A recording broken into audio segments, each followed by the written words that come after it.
Okay. Hi, so today we are speaking with Houston Police Department Assistant Chief Ban Tien. He is one of our newest members of the command staff with the Houston Police Department. So happy Lunar New Year to you, Ban. How are you? Oh, well, good. Happy New Year. Thank you for the introduction. I guess in Chinese, the year of the golden ox, right? I want to, in Cantonese, I wish everyone a happy New Year. Gong hei fa choi, right? So, but yeah, happy to be here. Thank you for the opportunity.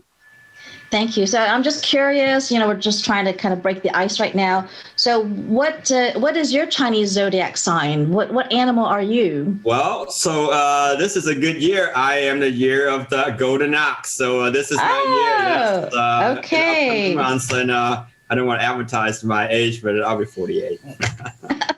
Well, we can count in 12, so that's easy to figure out. There you go. Yeah. So you're 36 then. Yeah. Okay. Well, congratulations. It is your year. And apparently people born the year of the ox are very disciplined and determined.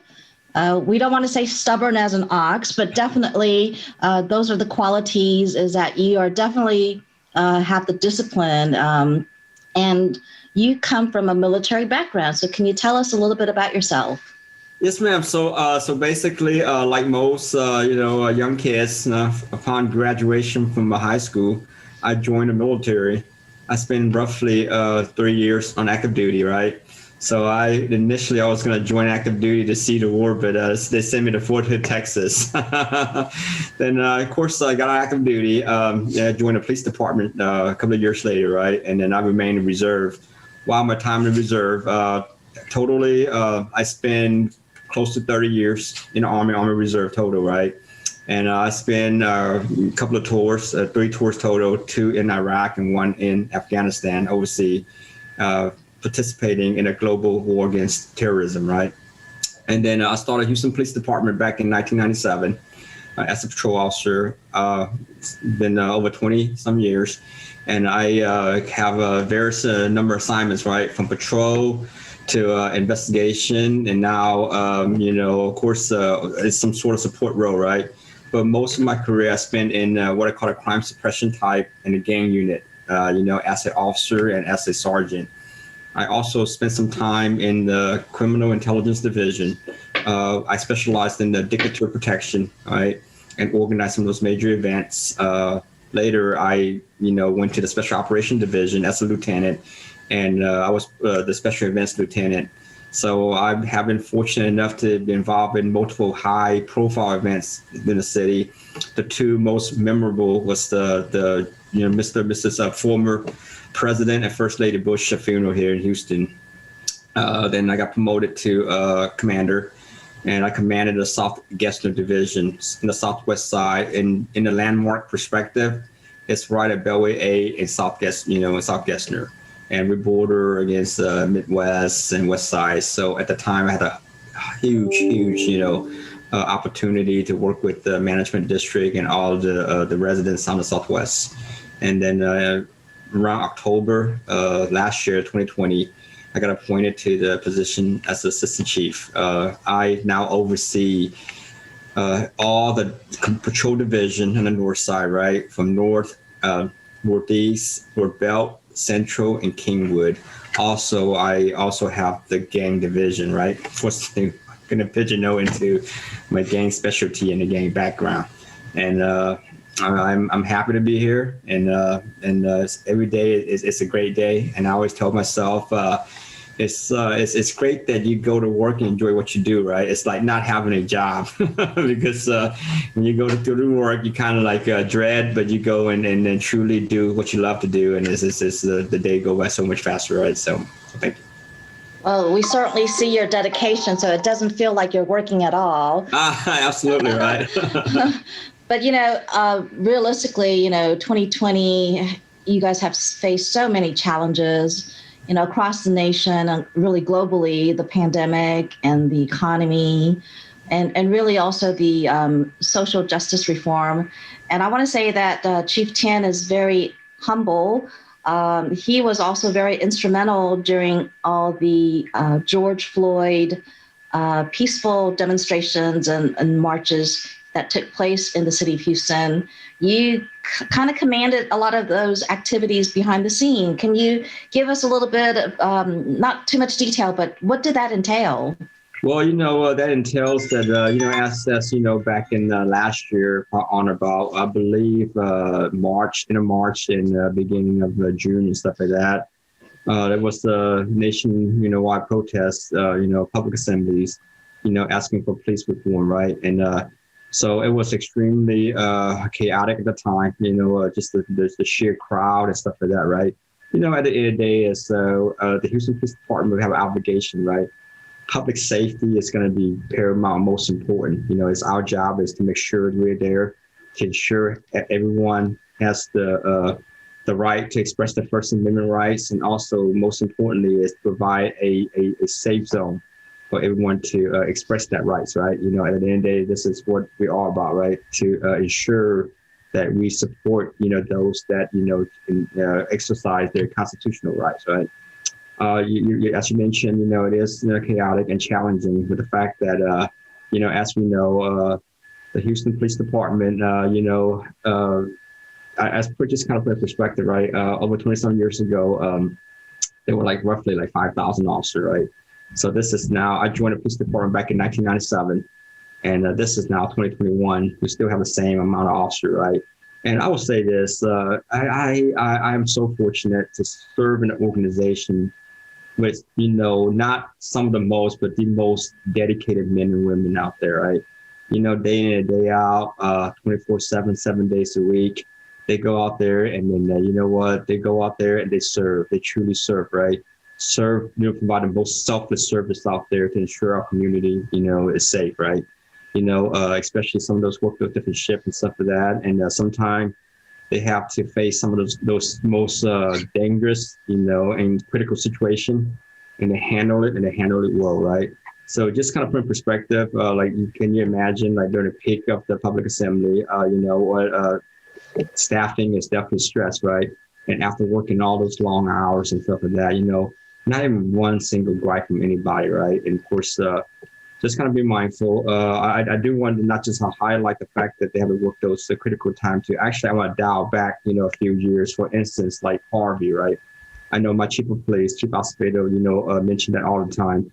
That is truly when I really see the best, in the Houston Police Department, and also our local partners, all the first responder around too. Just for perspective, during Harvey, the whole city was almost decimated, right?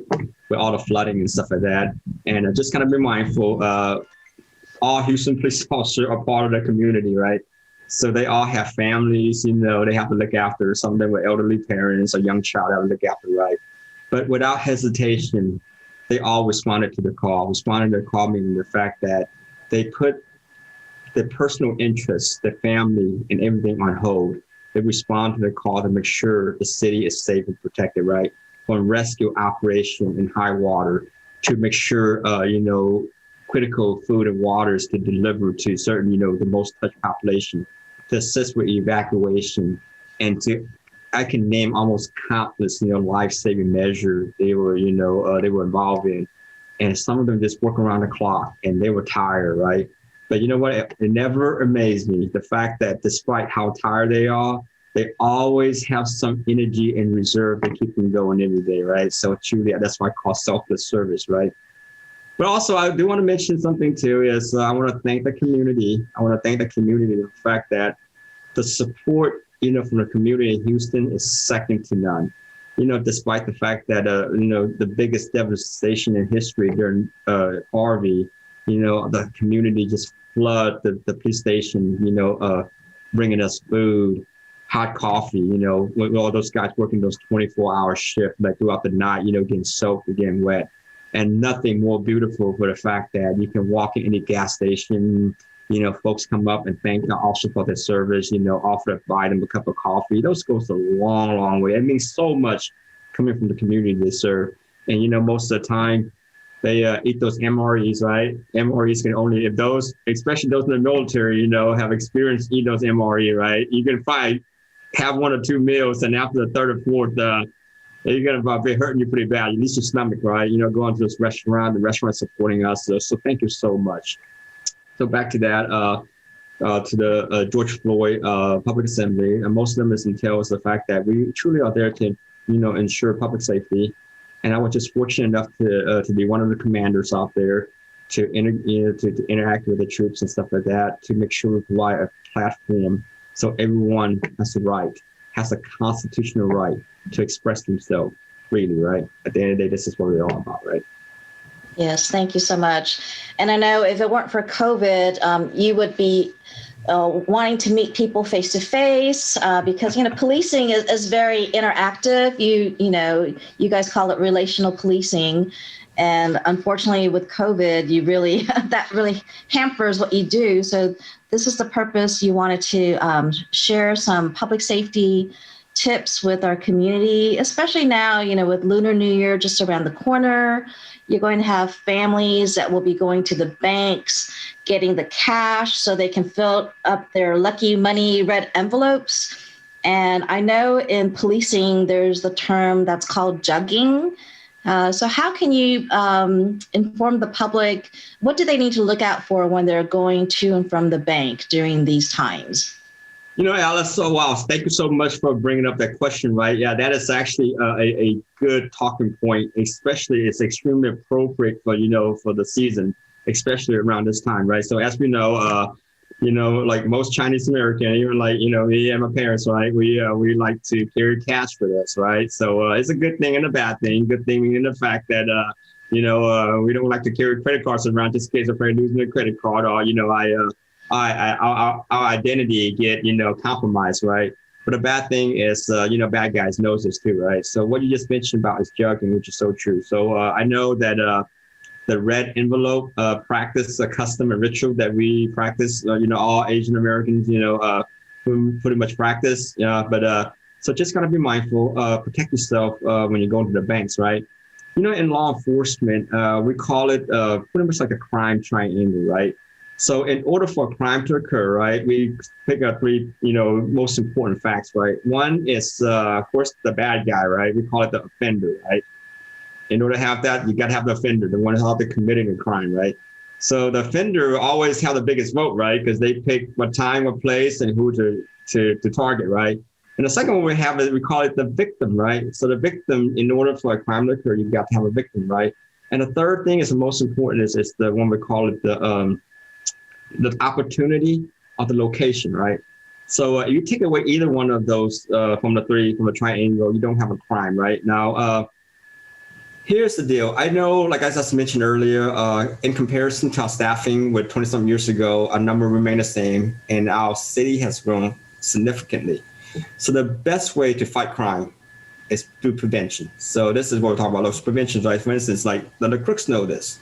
The crook know this is the fact that they know in order for them to have the biggest payout, they would go and follow people to banks, right? There's an expectation, a reasonable expectation.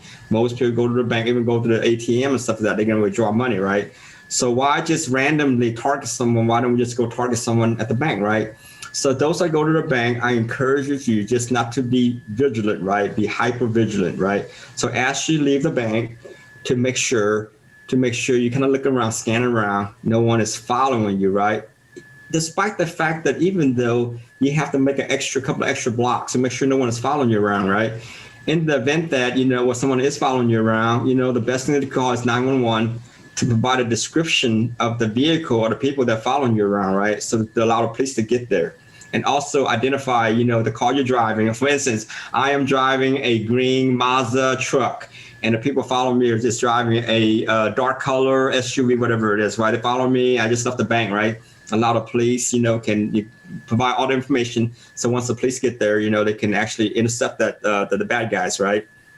And the second thing too is just in case when your phone is not available or whatever that may be, right? Is to drive to the closest police station or a fire station, right? And then as well, this is always the safest bet, right? Because by doing that, you basically protect yourself and remove yourself from being a victim. So that won't have a crime, right? Another thing too is I always encourage everyone, to always take a look at, different angles and look through different lenses to find ways to make them a harder target, right?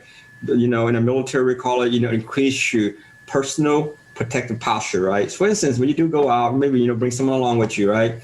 Or, make sure you go out and always seem to be ready. For instance, like don't just go shopping or whatever it is, just carry a lot of stuff in your hand and, just in case someone confronts you, it's absolutely you can't do. And always kind of, remain vigilant, be on the lookout. So those are important, right? Make yourself a hard target by increasing your personal protective posture, right?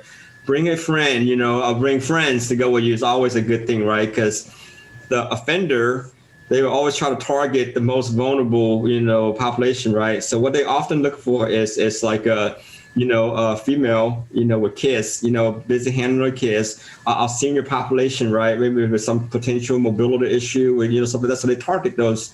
But by making yourself a harder target, bringing someone with you, right? That will protect you significantly, right?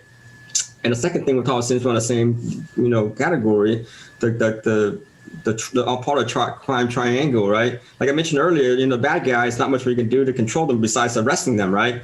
So that the location is huge, right? So when you go to location, they go to banks, make sure you don't try not to go at night, right? Go during the day, make sure you go during broad daylight, right? And when you do go after you leave the bank, and make sure when no one's following you, when you find a place to park, make sure you find a place to park that's well lit, right? That's going to be important, right? So by increasing the environment, take the environment opportunity away from the bad guy, from committing those crimes, you probably won't have a crime, right? And the last thing too is I know any kind, like our mayor put out a campaign, quite a few years back already, see something, say something, do something. By no means do something is go confront the bad guy himself, right? Do something can be as simple as, pick up the phone, call 911, hey, this is a suspicious, person, suspicious vehicle out there. Please look into it, right? Now, I'd rather my officer to go to those calls, and there's absolutely nothing to the call, right? And you know what? That's okay, right? That's okay, right? And but just the time that is right. Maybe there are some bad guy out there. I want them to get there in time to catch them too, right? So jogging is a problem. So especially those going to the bank, get the red envelope money, right? Kind of protect yourself by be hyper vigilant, be aware of your surrounding, go during the day, right? Stuff like that. And another important thing too is after you do leave the bank, despite that no one's following you around. Now, a lot of crooks out there too, specifically the West Side, they like to target a lot of vehicles, like breaking vehicles, right? So do not leave anything in plain sight, right? So that's in plain sight, meaning if you just left the bank and then they find some sort of bank envelope, despite the fact that the envelope may be empty, just like a receipt in there, but the bad guys don't know that, right? They thought there may be money, they're breaking your car, right? Causing unnecessary damages, right? And, or leaving like a gym bag, with dirty clothes. But the bad guy, they don't know that, right? They just thought they just hit the jackpot and whatever is in there, right? They're going to break it in and just take whatever. So don't leave anything in plain sight and keep them locked up in the trunk or secure, right? But here's the common mistakes, right? A lot of folks, they say, oh, you know what? I just remember not to leave anything, in plain sight. So they'll pull up to the business, they'll pop the trunk, and then put all the stuff in the trunk, right? So that's also a bad thing. You basically telegraph yourself. They're actually watching you. You say, wait a minute, I'll just pop the car and go to the trunk, right? So, so there's different ways, you can protect yourself. If I recall correctly, I was fortunate enough to work with the Southwest Management District when I was a Southwestern commander. And I know a lot of those public safety crime prevention tips are posted on the website, the Southwest Management website. Alice, you don't mind kind of repost that? That'd be great, right? Because I know some of the bulletins, the safety bulletin has Chinese, Vietnamese, Spanish, and English on it, right? And I was told that potentially you're going to add on the fifth language, maybe like the Korean and stuff like that. Those are great too. And actually, it's not a bad idea. If it's, doable, I would probably disseminate a copy of those safety bulletin and give it to everyone, right? It's always good. It's a good thing to have it in your vehicle to kind of look over it to serve as a reminder. Most importantly, it's not a bad thing to leave those safety bulletins in plain sight in your vehicle. When the crooks see this, okay, they probably know about all the safety prevention and stuff. Maybe there's nothing in the car. You know, right? So those are a good thing, right? So I know I can go on and on and on about jogging, but most importantly is do not make yourself a victim. create an environment that is not conducive for the bad guys to commit a crime. Now, the bad guys, I know they're always going to have the biggest vote. But you know what? Please prevent by doing your job, reducing the vote as much as possible, right? Well, thank you for that tip. Wanted to get into something that's more quality of life issue, because I think, as you mentioned, our city has grown and with population and size, but then of course, police officers, the force has stayed the same. And you're only having a few cadet classes each year. So it's a numbers game. There's always going to be probably more bad guys out there. And you rely on the citizens to remain vigilant, as you mentioned, and just be aware of your surroundings. So we have noticed, especially, in the Chinatown area, along the esplanades or the underpasses, we have the issues with the panhandlers, but then also there are the homeless encampments at the underpasses. But I guess just kind of civics lesson 101, you guys don't have the ability to just go and remove someone off a public property, right? I mean, the homeless person has a right to be under that bridge. You can't just go move them without going out to evaluate them, provide them mental health service or housing service. So can you just let people understand that is quite a complex issue for you guys to address? So that is absolutely extremely complex, right? I know, our department, our chief have directed several initiatives. We start working on it, right? And one of them probably in the long term too is working in conjunction with our city, partners and stuff like that, to come up with some sort of low barrier shelter, right? Allow the homeless to kind of like go there and stuff like that, right? Now, I do want to kind of put a couple of messages out too. So we see certain intersections, there's a lot of homeless, but the homeless always are the panhandling. There's a reason why they're there, right? The reason why they're there was because, and you know what, we're human, right? We're human because, especially when we get close to the holidays, right? We say, oh my gosh, so some guys, they probably pose as veterans, whatever that may be, right? Oh, we feel so bad for them, we give them $1 or $2 and stuff like that. By giving to them, you basically create an environment for them that's conducive to, hey, wait a minute, I can make a lot of money here. Why don't I just stay in this corner, right? And what is no incentive for me to leave? Just be mindful. Now. We have a lot of resources and shelter out there. We can house a lot of these homeless out there. Not most, not all of them, right? That has been proven. If you don't believe me, find a sub-zero cold night. You seldom see the homeless out there because you know why? They all find shelter somewhere else that they get bedded in, right? Because they're not there because they choose not to be there, right? So when they choose not to be there, the Standos intersection has been, I guess, fruitful, meaning the fact that people feel sorry for them and give money and stuff there, right? So they stay there. So my message would be is when you see those, try your best, restrain yourself, right?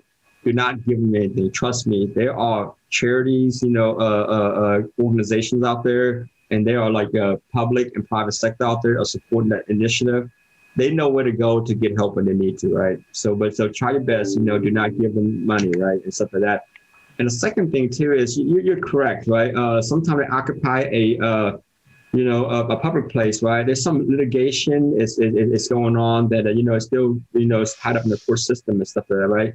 But the key is to take care of problems before it gets too bad, right? You truly see an intersection and stuff like that. With the Occupy the Homeless, let us know. We have some specialized officer. They call it the DRT officer, right? Basically, it's the differential response team. Those not you crime fighter go after crime. Now, I would say this. Those guys are often your most underappreciated, officers out there, right? They do a lot of great work behind the scene, right? So they deal with the homeless population. They work with the mental health and stuff like that to try to get them off the streets, to try to reintegrate them as much as possible to get back, on the feet, and sometimes work with all the different charity groups, the private sector and then the public sector to try to help them out, right? And but here's the deal too. So now I have no stats to prove it. Based on my experience over the last 20-some years, right? I categorize those homeless into three distinct groups, right? One group will be those are some of those with a huge criminal nexus, right? Huge criminal nexus, meaning the fact that they did something and they try to hide from the law.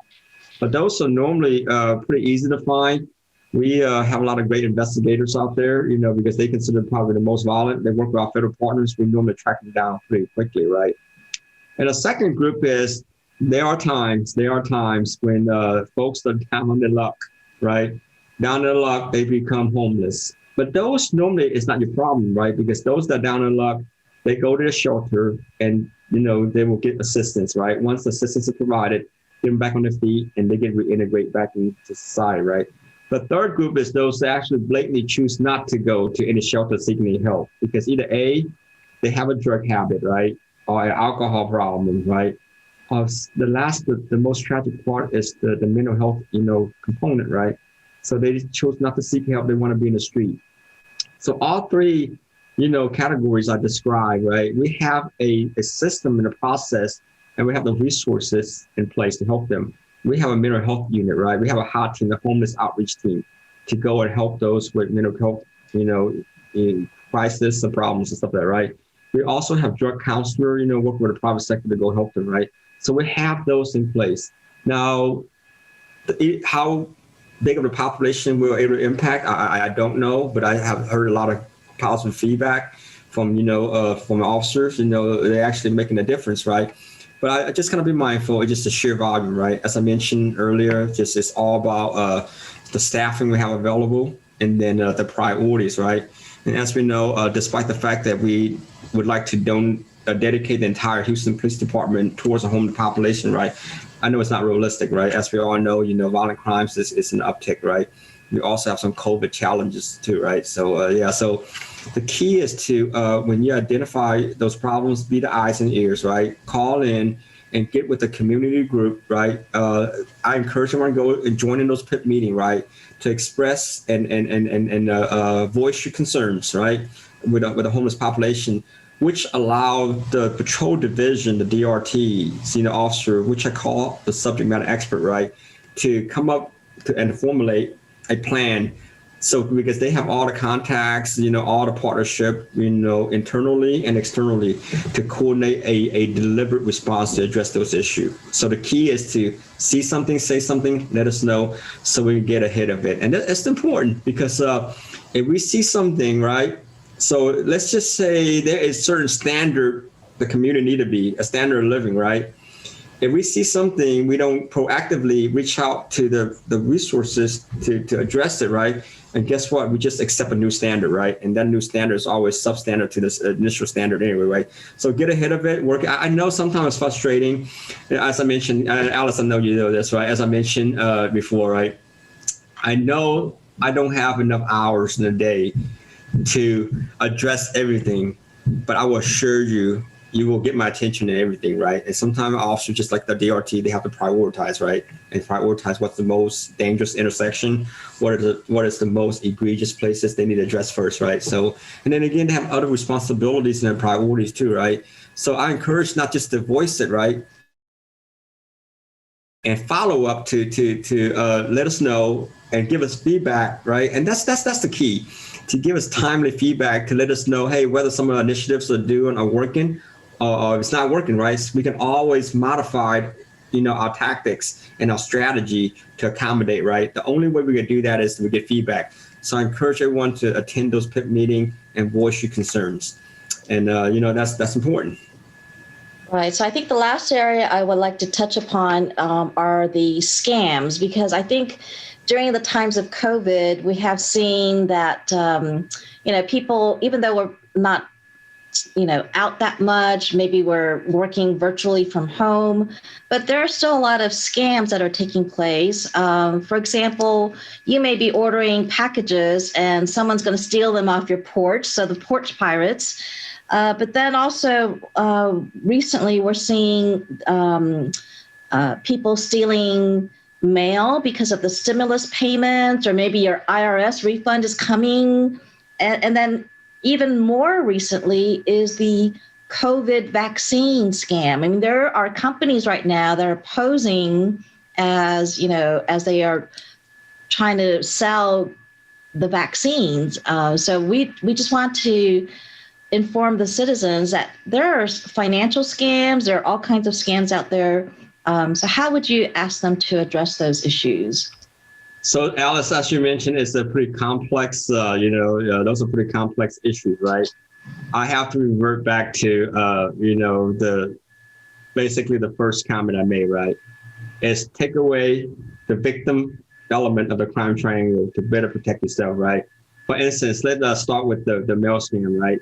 Now, I know, installing like those Ring cameras and stuff like that, those are almost like reactive in nature, right? The package already stolen, right?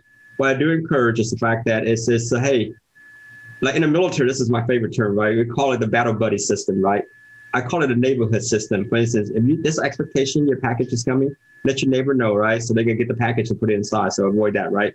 Or, coordinate some stuff in advance to make sure the delivery is at the time when you're home or whatever that may be, right? Or, have a environment, maybe like, it's like a gate area, stuff like that. Make sure they put it for the gate area, just make it that much more complicated for the mail pirates to steal, right? And in terms of the checks, the mail theft and stuff like that, the mailbox is always going to be important, right? Most mailboxes are locked up. Just ask the neighborhood, just everybody be on the lookout, right? And next doors are great too. So you see any trend, any suspicious activities, share that, right? So everybody know what to look for and look for those activities, right? And the last thing you talk about, like, the COVID, scam and stuff like that, try to perceive and someone acting like an official capacity to go and try to scam people and stuff like that. And you know what? I'm not real familiar with that, but I will revert back to, the prevention, right? The prevention meaning the fact that, so just be mindful, every time when someone represents the government, right, to go and try to sell something, like even a product that, has the backing of the government or a government entity, right? There's three things they need to have, right? Number one is they have to be in some sort of official uniform, right? Can't be just wearing a white T-shirt out there, right? There's some sort of uniform with some sort of name tape. Like, for instance, I am a Houston police officer, right? I have my name tape, my badge and everything, right? A uniform that clearly, show that I'm a Houston police officer, right? And official ID, right? I mean, like, for instance, I'm a Houston police officer. I been issued a official Houston police ID, right? So anyone from the health department and stuff like that, they also have the same check for the credentials, right? So I always encourage every time when you find someone that's questionable, that try to present themselves as a official, from whatever the government entity that is, I would always try to call it the 3C, right? First is number one is always check, right? Check meaning the fact that, hey, for instance, hey, I represent the health department to call to show up to sell you this product. I would call it, hey, what's the number? I'm gonna call the health department first. Hey, you know what? Did so-and-so represent the health department? Yeah, they were supposed to be there, right? So that's a good thing, right? And and always like kind of confirm, right? Confirming the fact that, hey, okay, even the health department said you are. How do I know? Let me see your ID. Check your ID right quick, right? And it's going to be important, right? So follow up, make sure they're credible by seeing the credential they need to back it up, and make sure it's consistent, right? And by doing all that, by calling the company to check on them, to confirm on the information and stuff like that, and make sure the credentials, matches up, and then I think that is 80-90% solution, right? I not to say, they're not out there. Most criminals are pretty sophisticated, but I think at the level right now, I don't think most of them actually go out their way to go out there to create like fake. They may, right? They may, right? But if you find anything suspicious, guess what? The last C, call the police. Call the police, right? Check, confirm, and last but not least, call the police. Call the police there, right? As I mentioned earlier, if my officer showed up, okay, that person is from the health department, okay, no harms, no foul, right? And then you know what? You were wrong, but that's okay. That's a good wrong, right? It's not a bad thing too. I allow my officer to go out there to increase some presence out there too. So it's a good thing. It's a win-win for all of us. Great. And finally, I think, of course, call 911 in case of emergencies. Absolutely. But the non-emergency phone number to Houston Police Department is 713-884-3131. Absolutely. And most important, that just to be mindful, call the police. This big thing is it's important, right? Make sure you know exactly where you're at, right? Location is key, right? To kind of, at least give some major landmarks, right? Intersection or whatever that is, right? And the second thing is as specific as you can, provide information. Got to give some sort of level of specificity, right? Hey, for instance, hey, I'm getting attacked right now. The guy with a knife, right? The police probably need to know, right? And I know sometimes it's difficult, because as you know, right, it's even like I am sitting in my office right now, right, in my comfort zone. The fact that I'm facing the camera talking, there's still a level of nervousness, right? I can imagine he can, chase by a crook and encounter a crook, but sometimes it's important to get those information out there, right? Key is to get, the location where you're at and what's the emergency, so resources can get there quickly to assist, right? Well, thank you so much. I think we've come up upon our time. So we really appreciate you giving us all the safety tips. And I know you wanted to have this opportunity to do this more in person, but due to COVID, this is the best that we can do for right now. Any last words from you, Chief Tien? Absolutely. I just say, first and foremost, Happy New Year. Happy New Year. And thank you for the opportunity. It is a tremendous honor to get the opportunity to speak, and to provide some safety tips, right? And in a day, especially during the holidays and stuff like that. And most importantly is I wanted to say thank you to all the community. Like I mentioned earlier, went to Harvey, and our city has gone through a lot of challenges, just like everybody else. I don't believe that, all the stuff, bad stuff just happened. And we were just lucky, as the police department, able to be understaffed and still do all those great work. I don't think because we're lucky. I do believe because I think we're different and unique than most police departments throughout the country. Unique and different meaning the fact that it's the relationship that we built with our community. I know our community is always standing behind us, right? I always like to tell the story. I'm not here to advertise for any company, but I like to go to this particular gas station. I like to get coffee, right? And, when I do go get this coffee, there are numerous times when citizens just walk, hey, Austin, thank you for what you do. I'll take the cup of coffee and stuff like that, right? That's the kind of stuff that, show that the community is so grateful of what we do, right? And all those, especially, I can count countless times when, the community members just actually walk up to me and shake my hand. Thank you for my service. It actually means so much. Let's get back to the Harvey days. I still remember, way up north in Kingwood, there was flooding. I was able to work with a few National Guard members and my team. We kind of go down there to getting ready to do a rescue operation. And we stopped by, all those folks just like lined up, before we're going to, take our entry into the impacted area, right? And they all just lined up and thanked us, and it means so much. And I know we have the best police department, in our country, right? But hey, in the same token, we also have the best community out there.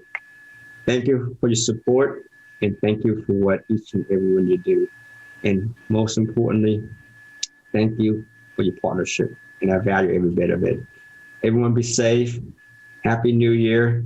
Enjoy the red bag, but please be safe while pulling money out from the bank. Protect yourself, right? And, I want to end with this. You're the golden ox. Since I am an ox, in a ways, I am extremely stubborn. That is the true statement, right? And also I am pretty determined, right?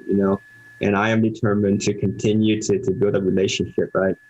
And because that's important. That's important not just to me, that's extremely important to my chief of police. And that is extremely important to the Houston Police Department in the city of Houston, right?